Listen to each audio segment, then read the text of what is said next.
excited about today's episode because Marilyn is going to interview Laura Byrne Paquet. Marilyn, tell us a little bit about Laura. Well, Laura's just a terrific lady who has written Ottawa Road Trips, your 100-kilometer getaway guide, 100 kilometers from Ottawa. So nothing could be more fun than getting in a car with a girlfriend or maybe a couple and taking one of these fabulous day trips from Ottawa.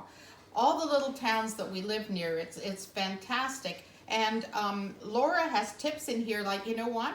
Pack a cooler when you go, or pack some picnic gear and a cooler, because all of these little towns have fantastic places to eat. They have bakeries, and there's farms nearby that she refers you to, and they're just loaded with wonderful things to do, and it's all in our community. It's like a gold mine, so I'm so excited to talk to Laura about this. And I understand that she has a weekly newsletter that you can sign up on her website, which is ottawaroadtrips.com. And her newsletter tells you about all the upcoming events you can expect. And it's especially handy, I would imagine, around those holidays or seasonal activities like Halloween and Christmas and things that you can do. Absolutely, and Laura very kindly has given us a book to give away. So if you write in and tell us about your favorite road trip that you've taken with a girlfriend or with a pal, we've got a book to give away. So please write into us at www.seniorityshow.com, and we've got a book to give away for you. Well, let's get to your interview and find out what Laura is writing about. Absolutely. This morning on the Seniority Show, our guest is Laura Byrne Paquet.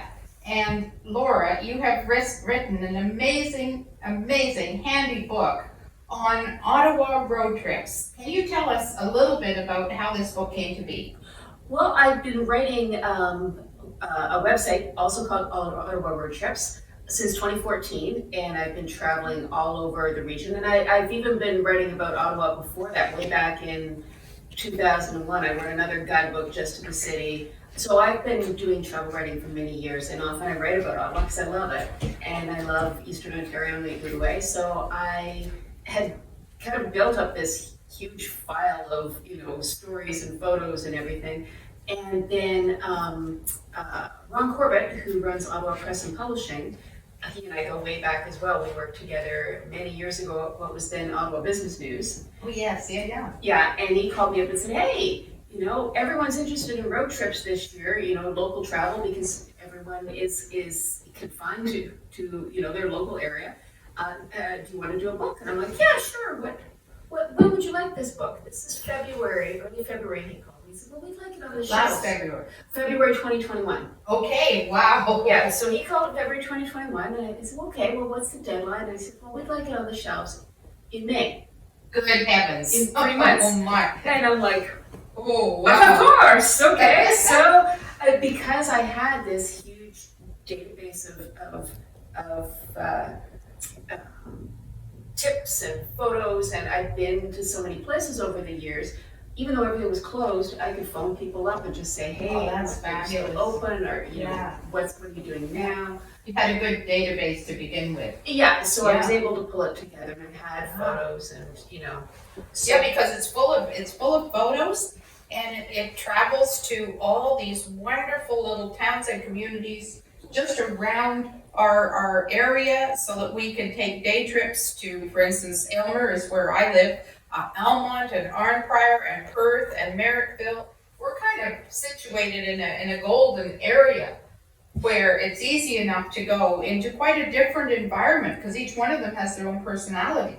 And they are really close. When I grew up in the Toronto area, and when I first moved here and people started talking about, oh, we're going up to our cottage in the Gatineaus for the evening. And I'm like, nobody goes to the cottage for an evening. The cottage is you pack your car and you drive like 4 hours on the 400 and you're stressed when you get there and then you're never leaving. And I'm like, no, we can get up to, Wakefield in, Wakefield area, 35, 40 minutes. I'm like, Sure. So a lot, and I mean, Chelsea is so close. You could see Parliament Hill from the Nordic Spa. Absolutely. But it feels like you're miles away. And because Ottawa was such a transient place where a lot of people didn't grow up here, they come here for school, they come here for work, I find people aren't as aware of what is really That's close so by. true, isn't it? Mhm. And it seems to me too that, and I don't know if it's COVID related, but it seems that the towns are making more effort than they ever did before to attract business back. And they need, of course, the revenue and the economics, but they're staging special things like, I was really attracted to the idea of Perth having a night market. Mhm. And Merrittville was having special things, and I think they were having like a food tasting or a wine tasting and craft fairs as well, extended beyond just the food and the wine to local crafts and artists. And so people seem to be making more of an effort. Well, they're doing really different things to get people to come and still be able to travel, safely with all the restrictions. Out in Dunvegan, to the east of Ottawa, every year there used to be this big historical tour, and I can't remember. I think people did it in their own cars, but then they would stop along the way, and a historian would give a talk, and there'd be food. There's another tour somewhere else that does buses, but I believe this one you were in your cars.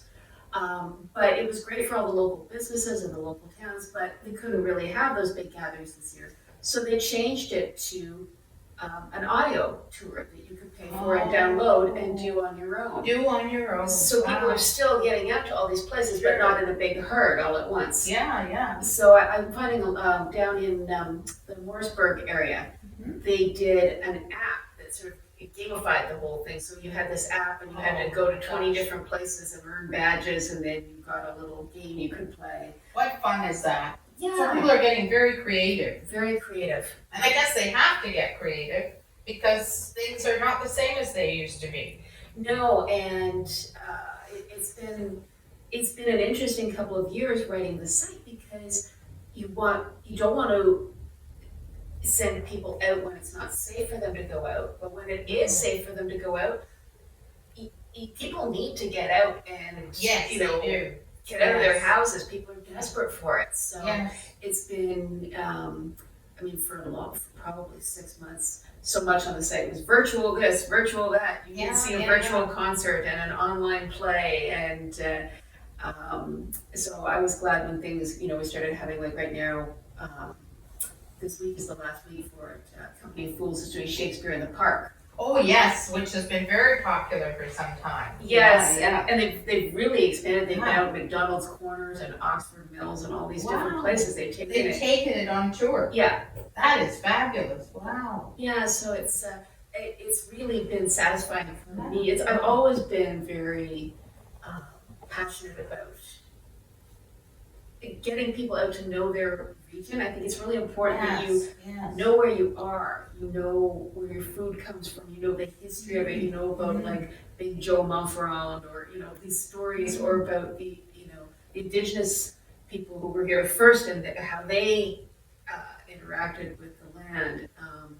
I think that's all important, and I also really want to support all these small businesses in these towns that really depend on people coming from outside. Coming and visiting. Yeah. I guess the latest that you have to have actually a passport. You have to have a stamp that proves that you've been vaccinated twice. And I heard on CBC actually that some businesses were really shocked at people's reactions, and they're having a hard time because now that puts the onus on them to make sure that the person has their stamp. And I heard that, a small shop, a small business in Perth, the people were really angry, and they said, they were really almost aggressive and violent against the business owner. And so this is not an easy time for anybody to keep going and attract people to visit their business. It is. I heard that story on CBC, and it just broke my heart. But that I've seen over the last year, the signs I've seen in businesses, the two that have really struck me. In the summer, I was in a bird sanctuary. This is not unusual. Like, I see these signs everywhere. I'm in the gift shop of a bird sanctuary, and it's just this lovely little gift shop full of like little stuffed robins, little toys, and birding books and little pieces of stained glass. And then at the counter, which is behind plexiglass, there's a big hand-printed sign: "Abuse of our staff will not be tolerated." And I thought, Who goes to a gift shop in a bird sanctuary And is it becomes abusive. I'm like, what is wrong with people? Yes, You know. yes. So, so I've seen those signs everywhere. But the other thing that I've seen, and I really noticed it. I've just come back from a trip around Quebec City, Rimouski, and Rivière-du-Loup, and place after place after place that we went to would have signs in the window saying either "Sorry, we're closed because we can't get staff," or "Sorry, we're only open 3 days a week," or in restaurants there'd be signs, "Sorry, we only have a limited menu selection, lack of staff." Amazing, amazing. And I can Such I a tough time. Well, I can see that. Like if you hear these stories on the news. Well, I went to my favorite Chinese restaurant in Ottawa the other night, Wonton House in Westboro. Oh yeah. And the person behind the counter, Vicky, who I've known a long time, she said, well, you can't eat in the restaurant because 3 of us were going to meet there. She said you could do takeout, but she said, I can't hire a dishwasher. I can't find anyone. I can't find staff to wait on tables. And this place has been there over 30 years. So although we should get back to your fabulous book, and I was in Chapters the other day, and it's selling like hotcakes. When I was there, a couple of people bought the books, and there was a lovely display of. So how is it going in terms of sales? It seems to be going well. It's still so early that I haven't actually seen. I'm due to get a royalty statement next month. So oh yes. According to the publisher, it was they haven't been around that long, but he said it was the strongest launch they've ever had. Fantastic. So yeah, it was Congratulations. really popular. Thank you. Yes. I think it was just the right book at the right time. Yes. To which I give kudos to Ron for coming up with the idea. He knew exactly when people were going to want this kind of a book. And I think this would be just great for if you were single, for instance, in our audience of women between 50 and over 70. I think it's such a delight to pick up this book and to phone a friend and say, let's take a day trip to Arnprior. And let's see what's in Arnprior that we could visit. And in every instance where you have Manotick, you've got Arnprior, you've got Carrick, Richmond, there's enough to do to make a really, really nice day trip with a pal or a couple of pals. And play it safe and be health conscious, but you could still really put in a nice day trip this fall and in the winter as well. It's 4 seasons. There's lots to do, and so many little towns to do it in.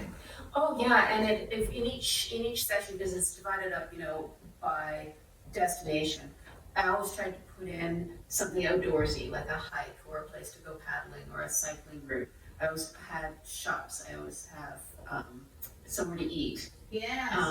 I'm a nut for little local museums. I know it's not everybody's thing, but I love them. Yes. So if there's a local museum, I always try to give them a shout out. Very good. Very good. A little something for everybody, I hope.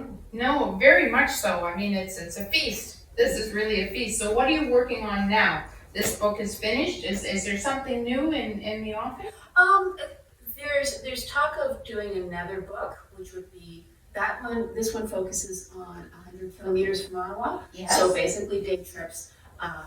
It isn't set yet, but we're talking about maybe doing another book that's weekend getaways. Because nice. There's so many places I've written about and love that were just outside that 100-kilometer limit, like Kingston, Prince Edward County, huge area, Montreal. Yes. Cornwall is a place I've really discovered this summer. Interesting. Because they sort of reached out to me and said, hey, come and see Cornwall. So and Brockville. And Brockville. I'll put in Brockville. Oh, Brockville. It's a delight. It's a fantastic little town. Oh yeah. I've been to Brockville many times. Gananoque is another great place. Yes. There's once you start widening that circle. Yes. And eventually the border will reopen. I can't really write about it now, but I also really like upstate New York, the Adirondacks. Well, New England and the Finger Lakes area. Yeah. Fabulous. There's just so much where we're situated here in the east. There's just like a wealth. It's wonderful. I mean, it'll give you never-ending storytelling for years to come. Well, like I say, I've run this website for 7 years, and that's I'm still very focused on that. I'm still putting up usually minimum 2, sometimes 3 posts a week, trying to get people out to different places, and I never run out of stuff to write about because my area for the website has always been roughly within a 3-hour drive of Ottawa, but I expand that, so I can do Prince Edward County, I've done Toronto, I've done Quebec City, I've read about New York City, anywhere people from Ottawa are likely to drive to is fair game. Or you can get to by train or by bus when things open up a little bit more. Yes. There's still a gain. We're just situated so well. Well, listen, I want to thank you so much for coming here today. And I know people are going to be fascinated and want to pick this book up because it really is a little Bible. And it's hard to run out of places to go to or things to do. And so thank heavens that you did this. This was such a great contribution, and we look forward to getting more information from you. Can you give us your website address? Sure. Want to write in? Absolutely. It's Ottawa Road Trips .com. Excellent. Well, I'm sure people will write in and find you there and maybe offer some of their tips and ideas if they're living in some of these communities. Well, I hope so. I have a weekly free newsletter they can subscribe to for tips in their inbox every week. Oh, that's excellent. Well, thanks for visiting the Seniority Show. We've really enjoyed talking to you. Thanks very much for having me.